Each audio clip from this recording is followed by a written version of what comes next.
प्यारे साथियों, आप सभी का स्वागत करता हूं अपने एमआरएस स्टडी परिवार में। तो डियर, आज की इस वीडियो में मैं यहां पे बात करने वाला हूं। जैसा कि आपको पता है कि बीटीएससी जूनियर इंजीनियर की क्लासेस मैं आप लोगों के साथ शेयर कर रहा था सिविल इंजीनियरिंग का, और वाटर रिसोर्स इंजीनियरिंग हम सब्जेक्ट देख रहे थे। तो इसमें हम आज बात करेंगे इरिगेशंस के बारे में। किसके बारे में? इरिगेशंस के बारे में। तो इरिगेशंस आपका क्या होता है उसके बारे में हम जो है डिटेल में यहाँ पे चर्चा करेंगे। तो इरिगेशन जो है आर्टिफिशियल एप्लीकेशंस होता है वाटर का to soil to meet crop water requirement, यानी क्रॉप का जो भी वाटर रिक्वायरमेंट्स है उसको प्राप्त कर सके। तो जो आर्टिफिशियल एप्लीकेशन हम देते हैं पानी का, वो कहलाता है हमारा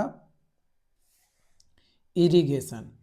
when natural rainfall is insufficient, यानी नेचुरल रेनफॉल जो हमारा सफिशिएंट नहीं है उस कंडीशन में। ठीक है। ऑब्जेक्टिव ऑफ इरिगेशन, इरिगेशंस का क्या उद्देश्य है? तो increase agricultural production, protect crops from drought, improve soil moisture, enable multiple cropping and Leach harmful salts from soil. तो ये मेन उद्देश्य होता है। ज़रूरत क्यों पड़ता है इरिगेशंस का? तो रेनफॉल इंडिया में जो है अनसर्टेन और अनइवन होता है, required for dry season and arid regions में। हेल्प करता है वाटर इंटेंसिव क्रॉप्स को, जैसे राइस और शुगर केन को जो है पानी काफ़ी ज़्यादा चाहिए होता है, तो उसको ग्रो करने के लिए पानी जो है चाहिए होता है। तो हम इरिगेशंस करते हैं जो कि आर्टिफिशियल एप्लीकेशन होता है वाटर का। Types of irrigation, surface irrigation, जब वाटर जो है फ्लो करता है ओवर लैंड बाई ग्रेविटी। इसमें कई टाइप्स के होते हैं, basin irrigation, border irrigation, furrow irrigation. ये सिंपल और लो इनिशियल कॉस्ट होता है। फिर आता है स्प्रिंकलर इरिगेशन, पानी को जो है स्प्रे करते हैं क्रॉप के ऊपर, लाइक रेनफॉल यूजिंग पाइप्स और स्प्रिंकलर्स। इसका एडवांटेज ये होता है कि ये सूटेबल होता है फॉर अनइवन लैंड और वाटर को सेव करता है, सॉइल इरोजन को भी जो है प्रिवेंट करता है, सॉइल इरोजन के भी ये प्रिवेंट करता है। फिर आता है ड्रिप इरिगेशन, वाटर जो है सप्लाई किया जाता है directly to the root zone through pipe, pipe के थ्रू डायरेक्टली रूट जोन में जो है पानी जो है हम प्रोवाइड करते हैं। तो ये जो है हमारा कहलाता है ड्रिप इरिगेशन। इसका एडवांटेज ये होता है कि वाटर इफिशियंसी हाईएस्ट होता है, इवेपोरेशन लॉस कम होता है यानी रिड्यूस हो जाता है। ऑर्चिड एंड वेजिटेबल्स के लिए ड्रिप इरिगेशन सिस्टम जो है हमारा सूटेबल होता है। Sources of irrigation water, irrigation water का सोर्स क्या क्या होता है? इरिगेशन वाटर का सोर्स क्या क्या होता है वो आपको बताना है। तो सबसे पहला सोर्स होता है सरफेस वाटर, जो कि रिवर, लेक्स, रिजर्वायर्स और canal. Ground water, wells, tubewell और spring. Duty of water, duty is the area irrigated by 1 cumec discharge during base period of crop. Duty is equal to area by discharge, unit होता है hectare per cumec. Delta, ये total depth होता है water जो required होता है by crops during its entire base period. इसका unit होता है सेंटीमीटर या मीटर। बेस पीरियड, एक ऐसा टाइम इंटरवल जो first watering and last watering of crop के बीच का होता है, इसका यूनिट होता है डे। ड्यूटी, डेल्टा और बेस पीरियड के बीच में रिलेशन होता है, delta is equal to 8.64 into B by D, ये आपका यूनिट होता है। डेल्टा मीटर में, बी बेस पीरियड जो है दिन में, और डी जो है ड्यूटी हेक्टेयर पर क्यूबिक में। Crop season in India, India में क्रॉप सीजन्स के बारे में अगर हम बात करें, इंडिया में क्रॉप सीजन्स के बारे में अगर हम बात करें तो वो होता है खरीफ क्रॉप, जो कि जून और जुलाई में बोया जाता है, अक्टूबर और नवंबर में काटा जाता है। एग्जाम्पल राइस, मेज, कॉटन।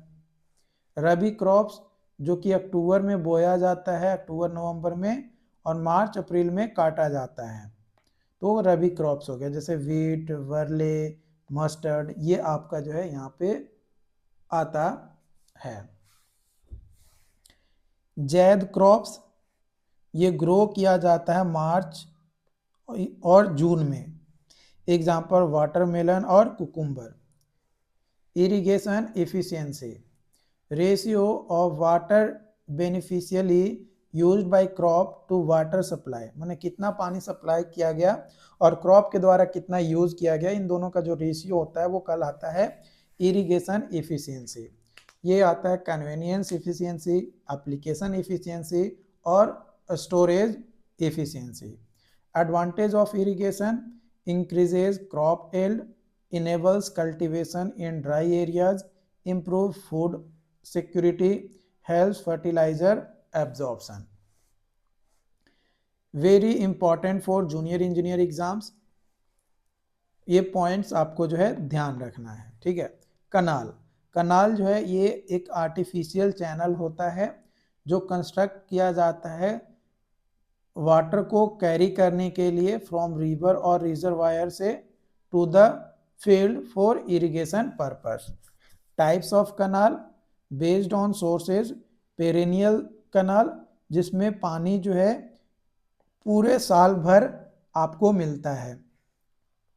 डैम और बैराज के द्वारा कंट्रोल किया जाता है। कनाल फ्रॉम रिजर्वायर। इनुंडेशन कनाल, इसमें जो है पानी जो है हम रिवर से प्राप्त करते हैं डायरेक्टली ड्यूरिंग फ्लड, यानी जब बाढ़ आता है उस टाइम में। नो कंट्रोल स्ट्रक्चर, कोई कंट्रोल स्ट्रक्चर नहीं होता है। Supply only on rainy season. Inundation canal में सिर्फ और सिर्फ रेनी सीजन में ही हमें जो है क्या मिलता है, पानी मिलता है। बाकी टाइम में वो क्या होता है, सूखा हुआ होता है। क्या होता है, सूखा हुआ होता है। Based on alignment, ridge canal run along watershed यानी ridge line. Least cross drainage work required. Contour canal follow करता है कंटूर लाइंस को, ये मॉडरेट क्रॉस ड्रेनेज वर्क होता है। साइड स्लोप कनाल, इसमें मोर क्रॉस ड्रेनेज वर्क होता है और रन करता है along side slope of train. Based on lining, unlined canal no lining, high seepage loss. Lined canal lined होता है विद कंक्रीट और ब्रिक्स, और इसमें सीपेज जो है कम होता है यानी रिड्यूस हो जाता है, और इफिशियंसी जो है वो हमारा इम्प्रूव हो जाता है, यानी इफिशियंसी जो है हमारा बढ़ जाता है।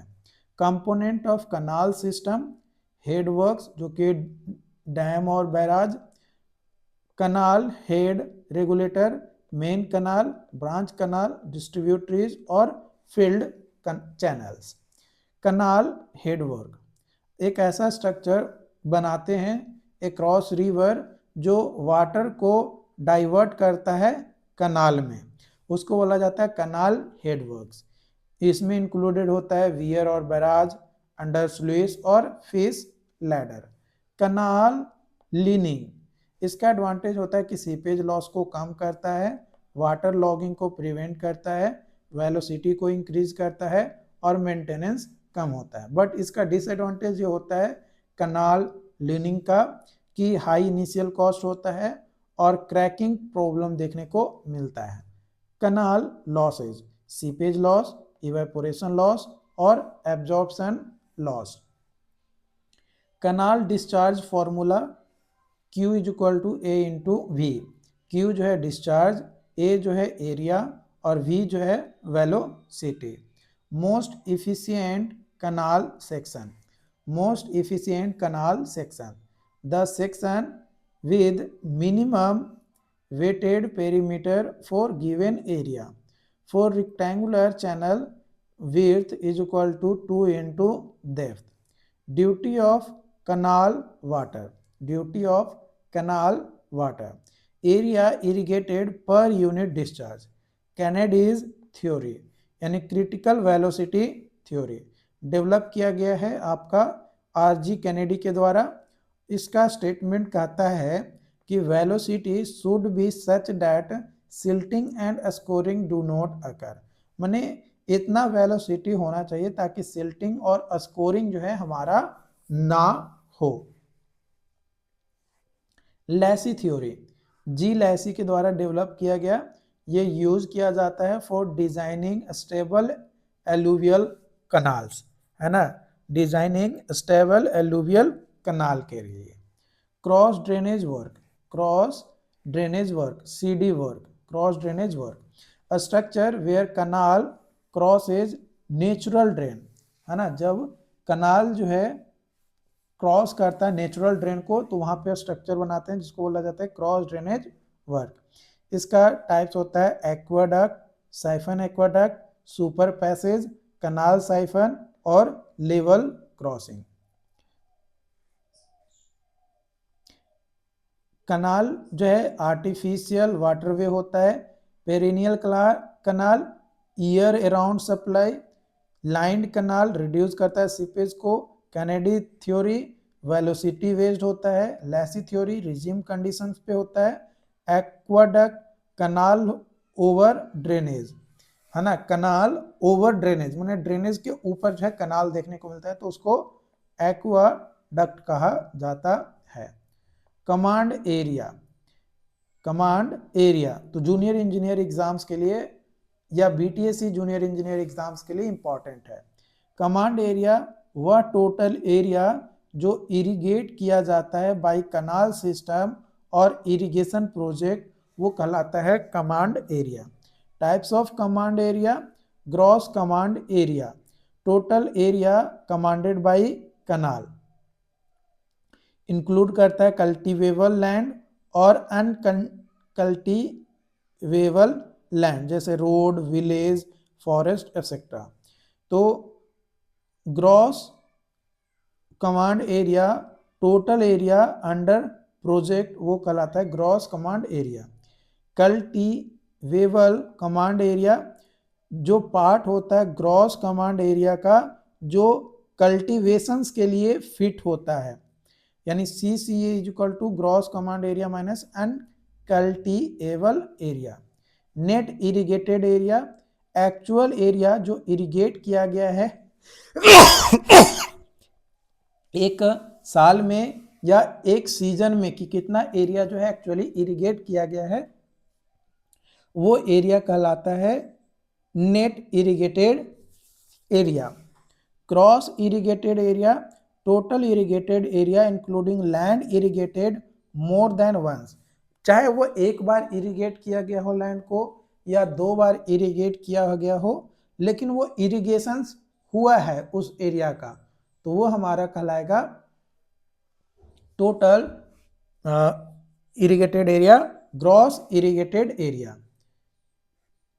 जो कल्टीवेबल कमांड एरिया है वो लेस देन इक्वल टू होगा ग्रॉस कमांड एरिया के। Net irrigated area less than equal होगा आपका कल्टीवेबल कमांड एरिया के, और ग्रॉस इरिगेटेड एरिया जो है ग्रेटर देन इक्वल टू होगा नेट इरिगेटेड एरिया के। कमांड एरिया जो है डिपेंड करता है हमारा ऑन टोपोग्राफी और कनाल अलाइनमेंट के ऊपर। ये डिटरमाइन किया जाता है by gravity flow of water, larger command area higher irrigation potential, important in canal design and water distribution planning. Water distribution planning में इसका यूज होता है। रिजर्वायर, रिजर्वायर जो है ये आर्टिफिशियल स्टोरेज होता है जो क्रिएट किया जाता है या कंस्ट्रक्ट किया जाता है डैम अक्रॉस रिवर ताकि वाटर को स्टोर कर सके। रिजर्वायर का मेन फंक्शन होता है irrigation supply, flood control, hydro power generation, drinking water supply, navigation, recreation and fisheries के लिए। Types of reservoir based on function. A storage reservoir stores water for future uses, irrigation और water supply. Detention flood control reservoir stores flood water temporarily and releases it later. Distribution reservoir supplies water for daily use, mainly in water supply system. Based on operation, conservation reservoir stores water for use during dry period. Flood control reservoir used to control flood. Multi-purpose reservoir used for multi-purpose irrigation, power और flood control के लिए. Zones of reservoir storage, dead storage, water below outlet level यानी cannot be used. Live storage, useful storage, water available for use. Flood storage reserved for flood control. Full reservoir level FRL maximum water level under normal condition. Minimum drawdown level MDDL lowest level for operation. Maximum water level MWL highest level during flood. Dead storage level DSL level below which water cannot be withdrawn. Capacity of reservoir gross storage total storage capacity, live storage, useful storage, dead storage and usable storage. Sedimentation in reservoir deposition of silt reduces storage capacity. Effects reduce reservoir life, affect dam operation. Control measure catchment area treatment, afforestation और desilting method. Reservoir losses evaporation loss, seepage loss और transpiration loss जो है देखने को मिलता है. Site selection factors तो narrow valley जो कि इकोनॉमिकल डैम कंस्ट्रक्शन होता है, a strong foundation, adequate catchment area, minimum submergence of land and good geological condition. Life of reservoir जो टाइम पीरियड होता है until sediment fills the useful storage. Trap efficiency एक ऐसा ratio sediment retained in reservoir to total sediment inflow का, उसको बोला जाता है trap efficiency. yield of reservoir amount of water that can be supplied annually. Mass curve जो कि ripple diagram होता है, ये यूज किया जाता है रिजर्वायर कैपेसिटी को डिटरमाइन करने के लिए. जूनियर इंजीनियर एग्जाम्स के लिए आपको ये पॉइंट्स इंपॉर्टेंट है. रिजर्वायर जो है स्टोर करता है वाटर को for future use. Live storage is equal to FRL minus MDDL. Dead storage lies होता है between lies below outlet level. Sedimentation reduce करता है कैपेसिटी एंड लाइफ को. मास कर्व मेथड जो है वो यूज किया जाता है फॉर कैपेसिटी कैलकुलेशन. ठीक है, मास कर्व मेथड जो है ये यूज किया जाता है फॉर कैपेसिटी कैलकुलेशन के लिए. आई होप कि ये चीज़ें आपको समझ में आया हो. यहाँ तक जो भी टॉपिक्स मैंने आपको डिस्कस किया वाटर रिसोर्स इंजीनियरिंग में वो आपको समझ में आ गया होगा. अगर फिर भी कोई डाउट्स रहता है, कोई कंफ्यूजन रहता है तो आप हमें कमेंट करके ज़रूर बताइए. डेफिनेटली आपको उसको लेकर बेहतर चीज़ें जो है बताया जाएगा. मिलते हैं नई वीडियो में नई अपडेट के साथ. Thank you so much.